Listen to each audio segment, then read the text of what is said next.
ya nkuru yacu ingene cinjiye mw'isi n'umunsi nashaka turangiriza hamwe turabe ingene Imana iza guprononsa son jugement canke kuvuma ivyaremwe vyayo.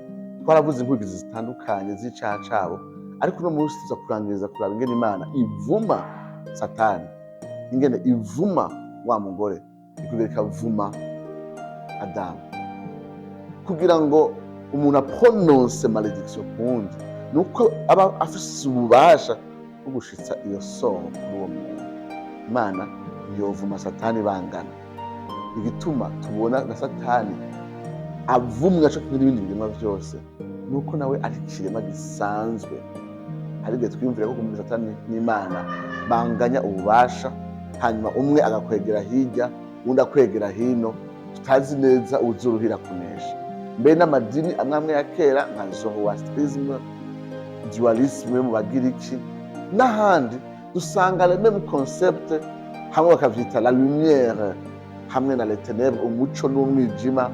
Mbere hari n'abantu berekana ingene ku mpera y'ibihe hazoba intambara idasanzwe hagati y'umuco n'umwijima. Rero tujye kwiyumvira ivyo bintu, hari igihe ububasha bw'Imana butakarira muri iyo ntambara y'ikibi n'iciza.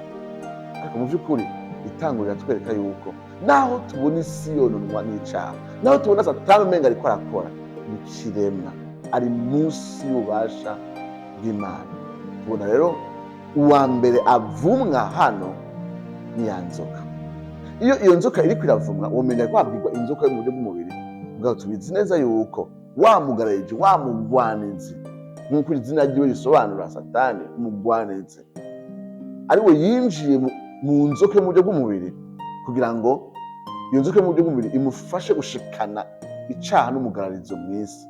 Igihe rero Imana ivuma inzoka yo mu buryo bw'umubiri, iriko iravuma na Satani mu buryo bw'impwemu. Igihe inzoka ibwirwa yuko izogendesha inda hasi igafungura umukungugu, biragaragara ko hano iyi ari posture d'humiliation. Muribuka igihe Nebukadineza acishwa bugufi n'Imana, naje nimenye igicapo niki, yariko aragendagenda hejuru y'ama etage yiwe. Ingoro za kera abanyakaludaya bubaka zaba zifise ama etage akomeye gose cane, mbere no gusumba n'ayubu. Maze ariko aragendagenda hejuru aravuga ngo mbega ubusu bwami bwanje. Kenshi abantu bariko bagendagendera hejuru ya terasi, ariko tubona Imana ngo imumanura hasi, agatangura kugenda nk'igikoko. No musi ivyigwa bicukura kahise bivuga yuko bitajanye n'ivy'Imana, bivuga yuko Nebukadineza yigeze kugwara ingwara aho umuntu ashobora gufatwa n'inyifato y'ibikoko, atangura kugira amasonka y'ibikoko, agatangura gutambuka nk'igikoko. Iyo fori irabaho. Ariko turabona yuko amanurwa ubwa kabiri, atangura ngo kurisha ivyatsi nk'inyamaswa, yahora agaburirwa vya byokurya byose vyo kukirimba. Iyi nzoka rero kubwirwa gutya ngo izogendesha inda hasi kandi ry'umukungugu, ni humiliation idasanzwe. Hano tubona yuko Imana izocisha bugufi Satani mu buryo budasanzwe. Uno munsi umenga ikibi kiraganje, uno munsi umenga Satani afise ububasha hejuru y'ivyaremwe vy'Imana, umenga amaze imyaka agwanya umugambi w'Imana. Mugabo Bibiliya twereka yuko Imana izomumanura, imucishe bugufi hasi, kandi hasi rwose.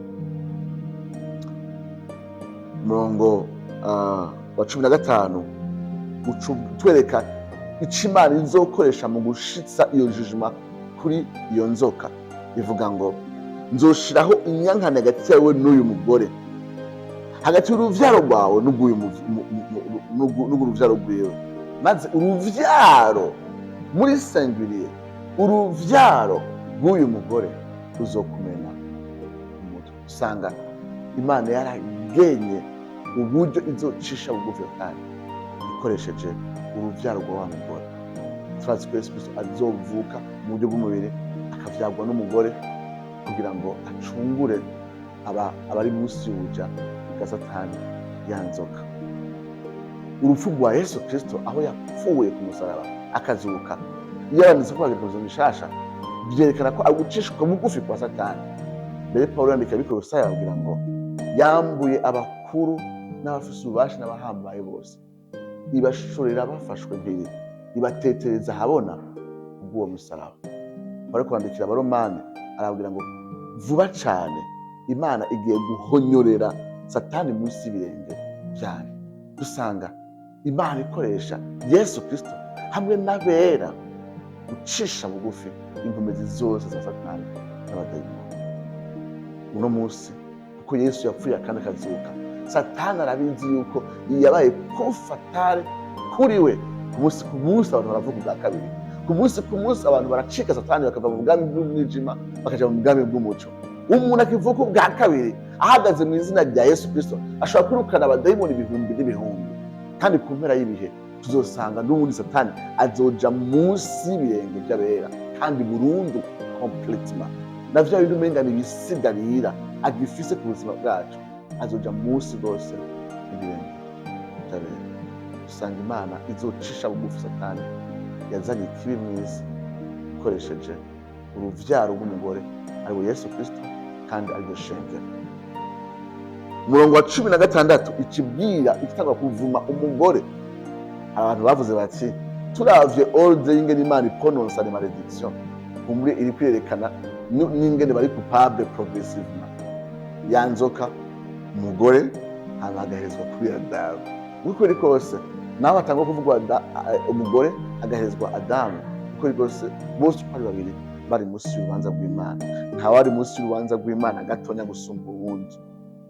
Ariko kandi biratwereka ko umugore yagize uruhara rudasanzwe mwigwa ry'ibyaremwe. Niyo mpamvu Imana ije guvuma yanzoka ikivuma wa mugore. Turavye amajambo imuvuga ngo izogwiza ububabare mu kuvyara.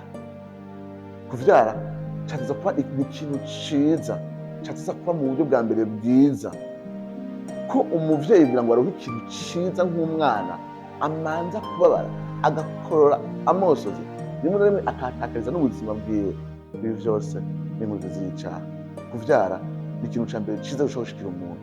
Umwana ni ingabire nziza ya mbere ashobora kuronka. Ariko uno munsi experience iratwereka yuko kenshi ari ikintu gikunda kuba gifatanye n'izindi mpanuka nyinshi cane n'ububabare bwinshi cane. N'abazungu bagerageza kwareja iyo souffrance mu kuzana ubuhinga butandukanye ntaco bihindura kinini. Ica kabiri ntabwo ari souffrance iri physique, ni souffrance iri émotionnelle. Havuga ngo uzokwifuza ton mari, tes désirs se porteront vers ton mari, hanyuma nawe il dominera sur toi. Muri disati twakoze kujanye n'uruhara rw'abagore n'abagabo mibango, twaravuze yuko ijambo twaguze kose kuri murongo ico sigura ijambo ry'uko umugabo adomina sur la femme bikoreshwa ubwa mbere na mbere nk'umuvumo nk'inkurikizi y'icaha. Ubwa mbere babwiwe ko bose hamwe badomina sur la création, ariko icaha kimaze kuja mu isi bitwereka yuko umugore azorondera kujuzwa n'umugabo, maze ivyo bigahereza akaryo umugabo ko kumudomina. Ibi biri mw'icaha kubera iki? Icaha umugore yari yaremwe kugira ngo hamwe n'umugabo bose bahimbariza Imana hamwe, batrouve leur satisfaction mu Mana. Ariko umugore azobaho nkaho ntatobaho adafise umugabo. Ses désirs se porteront vers l'homme. Ya soko yahora imuzuza ariyo Mana imaze gucika, azokwifuza ko umugabo ariwe yuzuza ivyo bintu vyose. Sécurité, gukundwa, kwakirwa, kwitwaho n'ibindi bitandukanye. Nibuka ko nitwo turigisha ingo tubwira abantu yuko icerekana ko umuntu hageze ko yubaka nuko ashobora kuraba neza ingene mu bigumbagumba vyiwe imbere yuko aza gufata ku mashati umugabo ngo amwuzuze emotionnellement. Yize kurondera Imana nk'isoko yiwe ya mbere yo kuzuzwa.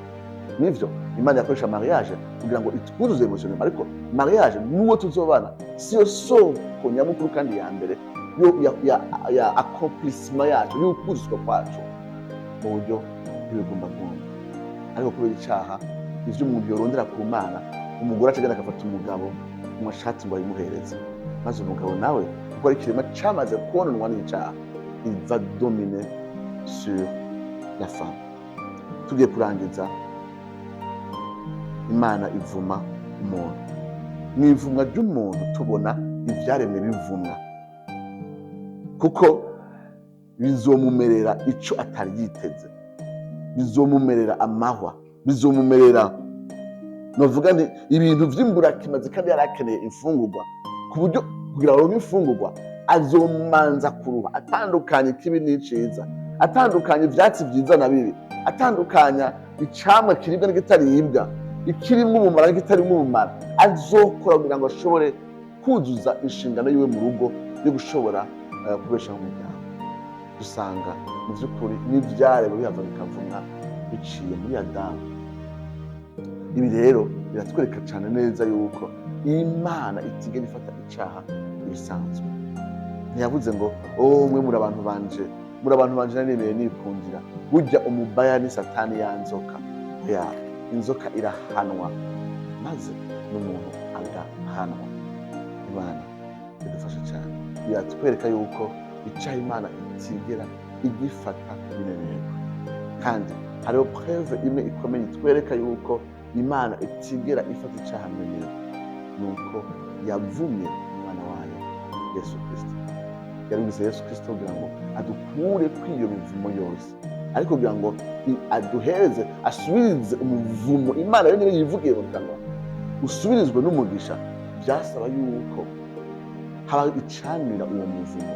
Yesu araza apfa ku musaraba, apfa ku giti citwa casemboliza umuvumo, aho Imana yabwiye Abisirayeli ngo haravumwe uwuzomanikwa ku giti. Yakira umuvumo wose mu kibanza cacu, kugira ngo twebwe Imana isubire kandi kuduhezagira, isubire kandi kutwakira nk'abana bayo, isubire kandi kutuvuga kuri vyiza, ku buryo Pawulo avuga mu Banyefeso ca mbere ku murongo wa 3 ati Imana Data se w'umwami wacu Yesu Kristo aragahezagirwa, yaduhezagiriye imihezagiro yose yo mu buryo bw'impemu muri Yesu Kristo.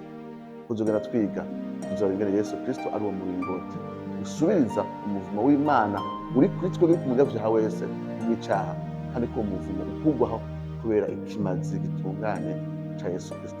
Yemye boshobotsa ntimutinye, kuko so bimuhimbara kubaho ubwami.